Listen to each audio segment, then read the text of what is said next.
Welcome to Episode 3 of Casual Citizen, an ongoing series about the upcoming first-person MMO Star Citizen by Cloud Imperium Games. I'm your host, Alysianah, from the Mystic Worlds gaming blog. Begin transmission.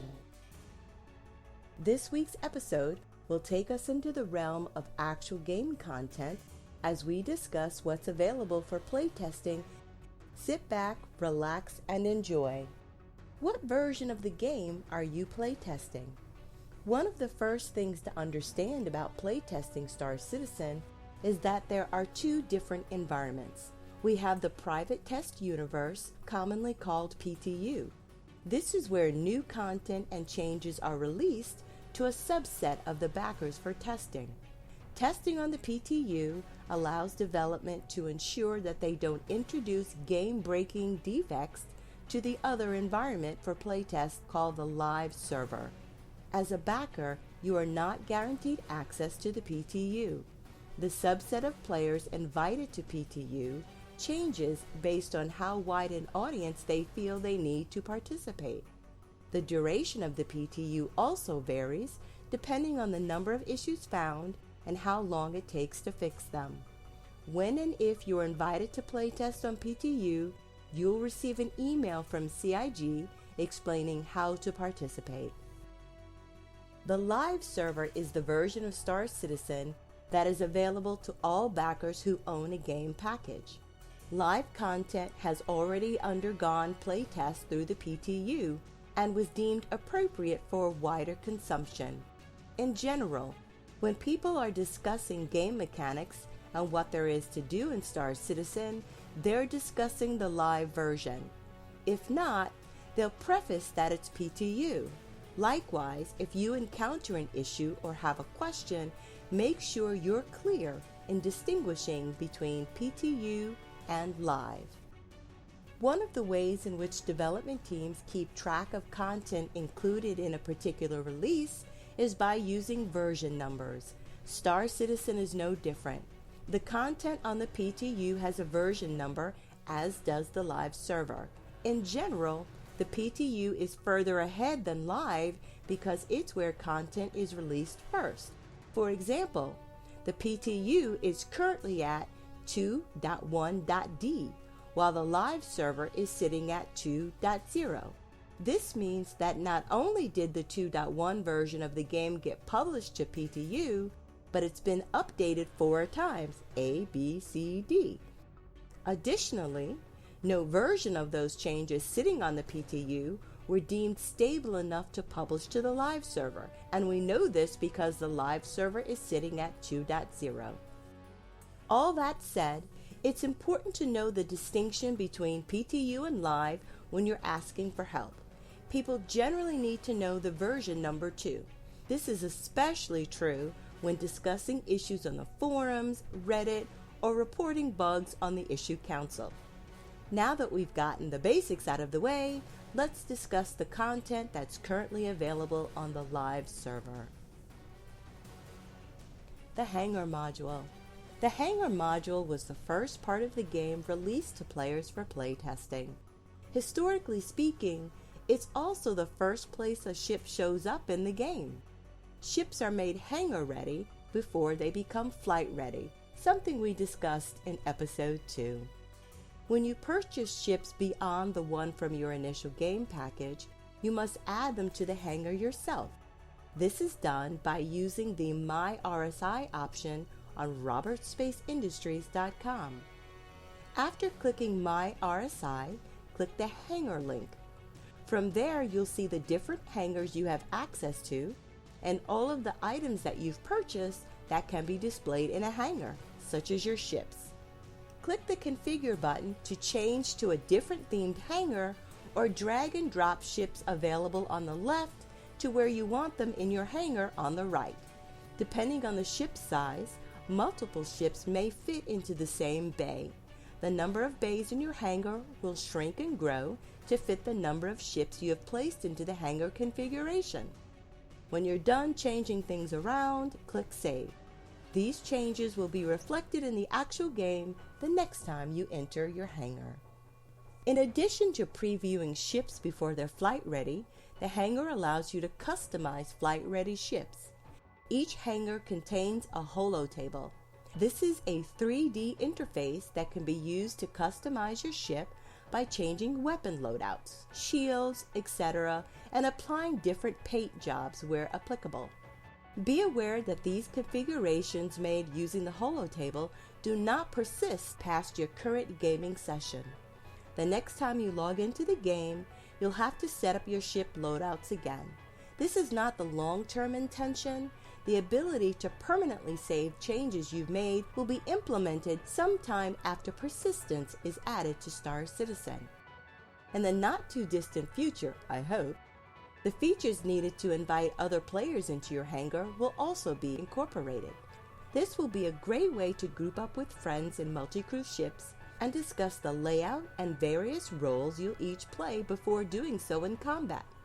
It can also serve as a way to socialize in a private space and allow friends to see ships that are hangar ready that they may not own, but you may.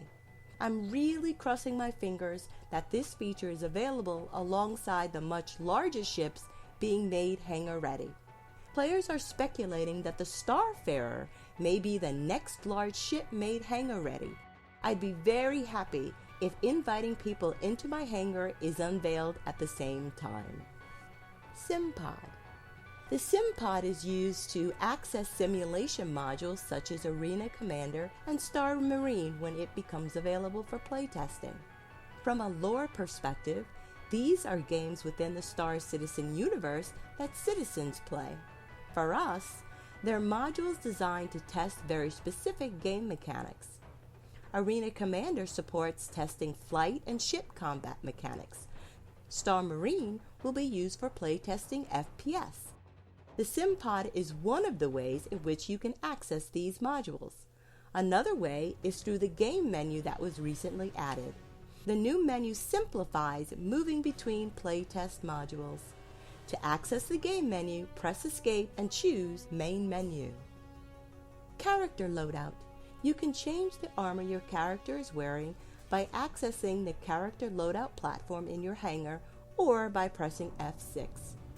Doing either will let you choose between pre-configured outfits such as light armor or heavy armor. In the future, we'll be able to mix and match armor sets as well as other items of clothing that will be purchasable in-game. The first such in-game store will be Crusader, located in ArcCorp Area 18. More on Area 18 in a bit. Customizing your hangar. Similar to player housing in other MMOs, the hangar can store decorative items you purchase from RSI website, earned through the referral program, or are awarded as a subscriber. Aquariums, liquor cabinets, cots, workbenches, posters, trophies, etc. are just some of the things currently available. For now, the game places these items in a static location inside your hangar. Once the game adds grabby hands, the mechanic that will allow players to grab and place items, we'll be able to move things around and place them where we want them inside the hangar. In summary, the hangar is used to view ships and configure their loadouts. You can also change your character's armor set, view items you've purchased or were rewarded as decorations in your hangar. You can interact with the SimPod to enter Arena Commander. In the near future, we'll be able to invite friends into the hangar and arrange its content ourselves. Arena Commander, called AC, provides players with an opportunity to experiment and compete without fear of losing their ship or having their character permanently injured. The AC menu can be accessed via the game menu by pressing Escape, Electronic Access, Arena Commander, or by interacting with the SimPod inside of your hangar. Once accessed, the AC menu has 3 options. Option 1 is Spectrum Match. This allows you to compete with or against other players in public or private matches. There are different modes, each with different objectives and map options. Option 2 is Drone Sim, which allows you to access the subset of spectrum match modes that make sense for solo play. Option 3 is basic flight training, the in-game tutorial. I won't go into the details of the various AC modes, but here are some general thoughts. People play AC public matches to compete on the leaderboards and to earn REC, rec points. Rec is used to rent ships and weapons, a try before you buy sort of thing. To rent items using REC, visit robertspaceindustries.com, find the store link, and then electronic access. Drone Sim is very good for learning how flight and combat mechanics work. There are many YouTube videos on all aspects of Star Citizen, and learning how to fly and fight is no exception. You can practice what you're seeing in the video in a safe environment by using the Drone Sim. Free flight mode lets you experiment and there's no danger whatsoever. Perfecting takeoff and landing is something good to try in free flight mode. Pressing Ctrl F, you can leave the pilot seat, which allows you to then exit your ship. If you want a safe place to practice combat, fight against NPCs using the drone sim called Vandal Swarm. Vandal Swarm presents waves of NPCs for you to defeat.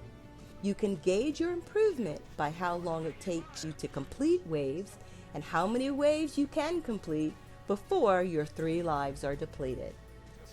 I enjoy using drone sim racing maps to practice fine-tuning my control of a ship. Each ship feels and flies differently. As a new HOTAS user, I need and I want the practice in preparation for navigating jump points in the persistent universe. This is something we've been told is going to be dangerous. It can lead to damaging your ship on the low end of consequences or death at its worst. This may seem silly to some, but I also like the racing maps to see my ship in daylight. The racing maps are very detailed, like flying through a futuristic city. I imagine this is what it may feel like when I'm departing or arriving with passengers on my Genesis Starliner. Similar to free flight mode, you can exit your ship and goof around on the racing maps as well. Lastly, while the basic flight training is a good effort for an alpha tutorial, it does contain some bugs, and I find the walls of text a bit disruptive. I often find it less frustrating using YouTube and free flight mode. That said, the tutorial is an excellent method for learning the game's lingo and all of the default key mappings. The social module, ArcCorp Area 18. Before I talk about the role of ArcCorp Area 18, I want to provide some context. Like our universe, Star Citizen will be made up of many star systems.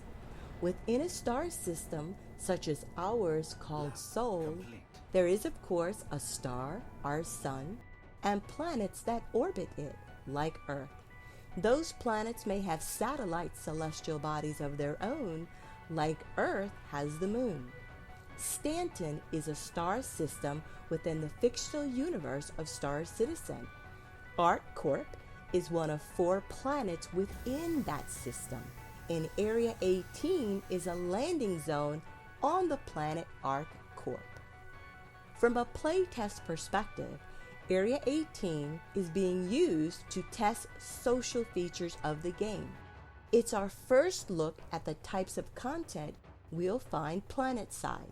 There are pure social locations such as bars, medical facilities where players would be resurrected if they died in that vicinity or wanted to purchase medical supplies.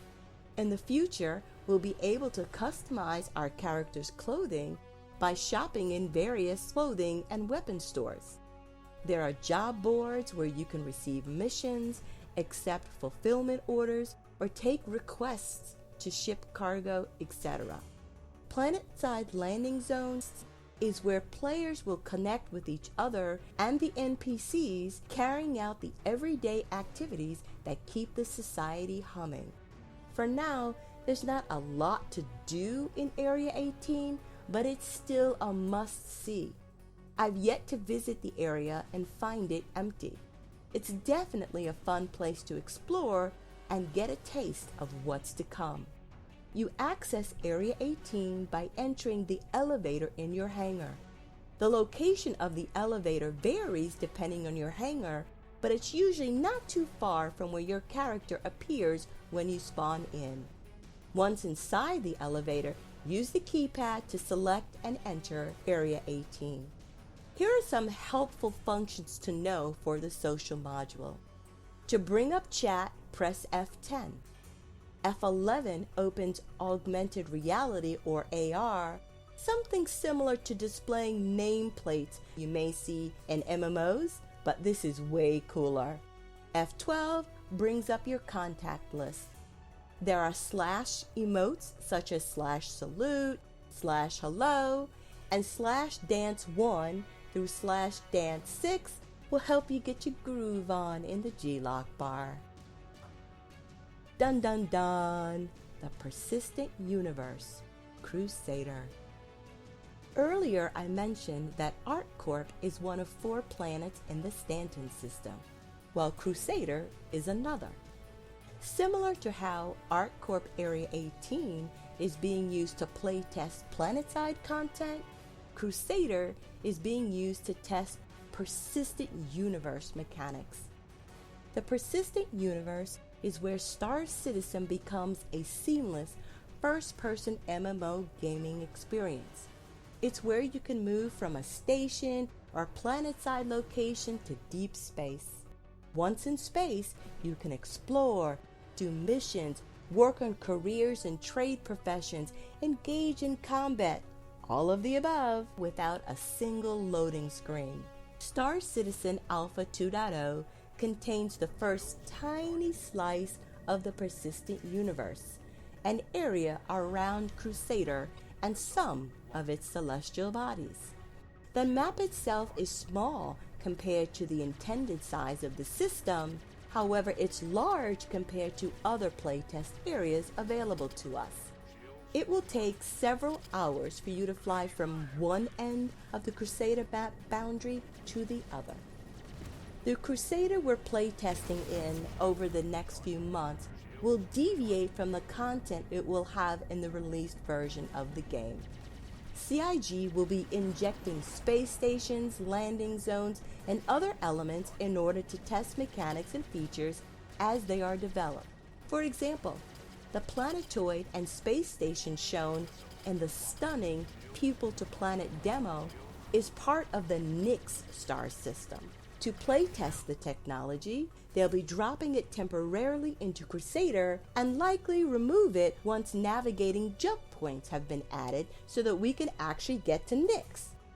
It's important to keep in mind that content may come and go in Crusader for testing purposes, and that its composition at any given time may not match what's described in the Stanton Galactic Guide or shown in the Arc Star Map. How to access Crusader. You can access Crusader from the Persistent Universe option in the game menu. It's also accessible on the keypad in the elevator that's inside your hangar. If you're not already in your hangar, pressing the escape key to bring up the game menu is the easiest method. So now that we know what Crusader is, what can you do in Crusader?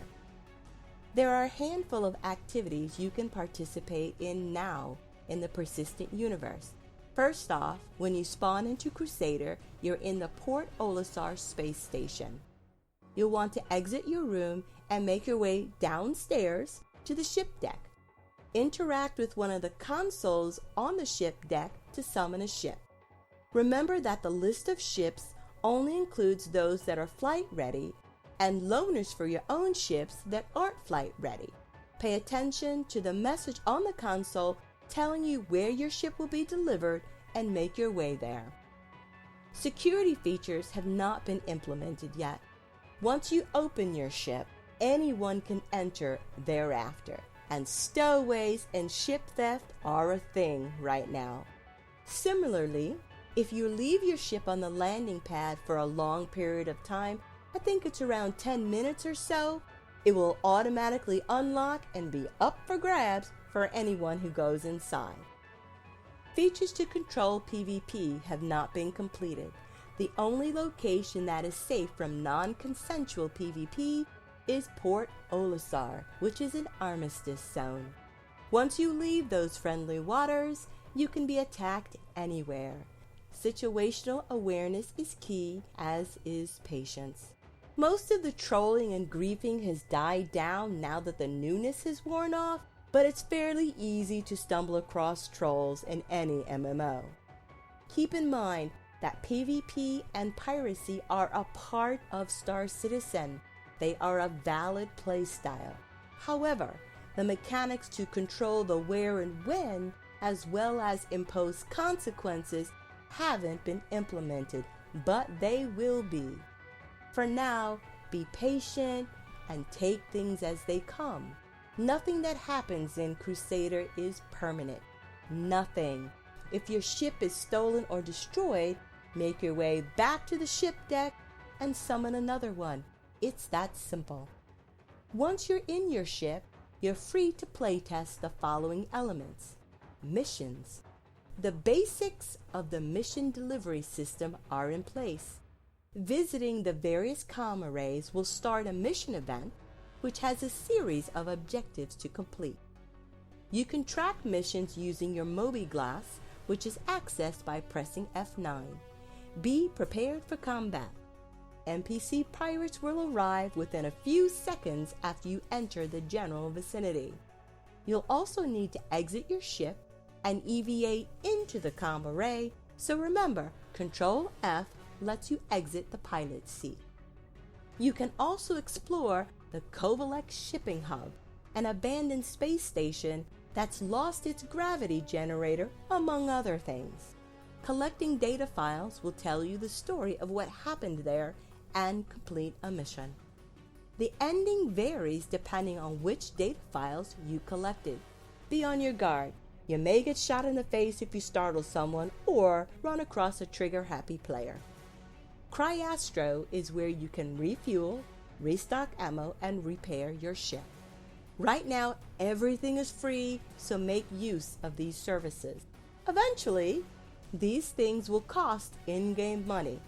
The drones that come out to service your ship are placeholders until NPCs are introduced into the game. Be sure to visit Tessa at the ICC Scan Hub. She's cheeky and really shows off the quality of voiceover talent we can expect in the game. Her missions aren't about tipping through the tulips. In most cases, be ready for combat wherever she sends you. Yella is a nearby asteroid belt. I believe the asteroids there are placeholders, since they should be in the Aron Halo ring, which isn't that close to Crusader. Again, liberties are being taken to support testing. This is probably where we'll first test the mining mechanic. For now, it's a cool place to fly around. You'll occasionally run into NPC pirates and PvP players. Some of the asteroids are large enough to land your ship on. It's a cool thing to do, so be sure to check it out. Last but not least is the Korea Space Station. This is, for all intents and purposes, the FPS location. Players can find automatic weapons here. Don't go there unless you want to PvP. You can't sightsee there and whine if you get your head blown off. You will likely encounter PvP on the way in as players try to clear a safe landing for themselves as they enter, which is to be expected. It might not be the best idea to show up there alone if you can avoid it. Also, beware of trollish behavior, which is rather rampant around that location. Players will destroy ships on the landing pads and then leave, clearly not looking for a fight, just an easy target. If you land a ship and someone else doesn't have it and wants to try it out, you can pretty much expect it to be stolen. If you land safely and someone else is already there, people often destroy your ship so you can't leave in hopes of initiating a little bit of FPS exchange. Net is no Korea unless you want to engage in PvP, period. Those are the highlights of the content currently available in Crusader, which is the Persistent Universe Alpha. The things you need to know about how to reach any of these locations effectively are flight modes.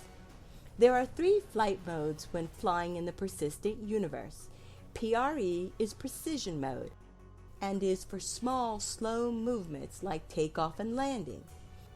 SEM is for faster movements, such as those needed in combat. CRU is cruise mode, the fastest your ship can fly and still be in your control. It's for covering large distances, but allows for very limited changes in direction. Use PRE to land or maneuver in tight spaces. Use SCM for combat. Use CRU to close the gap on someone, run, or move through an area quickly. Toggle through these flight modes using the V key. Quantum Drive. QD is like the warp travel we've seen in movies like Star Trek. In Star Citizen, it's used to travel large distances within the same star system. The QD lets you leap from one location to the next. You can warp to specific locations by pressing the B key. This will show available QD points. Point the nose of your ship toward the location until you see it highlighted. Press the middle mouse button to engage your quantum drive and warp to that location. Incidentally, you can warp to the middle of nowhere using the same steps. Press B, pick a location in space, and click the middle mouse button. This is an excellent tactic for escaping an encounter. Technically, you shouldn't be able to warp away if your shields are down, but the game isn't enforcing that rule yet. Oh my, that was a lot of content to cover this week, but I wanted to complete the preliminaries so we could dive into more details and fun stuff as casual citizens later. This week's show notes are simple. Check out Citizen Academy, Tactical Advance, and the Nooberfire on YouTube. The types of videos I suggest reviewing are landing and takeoff, HUD basics, basic combat and flight mechanics, especially the new flight modes, and introductions to the PU, Persistent Universe. I also recommend viewing videos that discuss whatever ship you plan on flying first. These usually also talk about the ins and outs of that particular ship. So that was much longer than what I planned as a typical show. I hope you found it useful, albeit you may have to listen to it a couple of times. This is Alysianah signing off until next time. End transmission.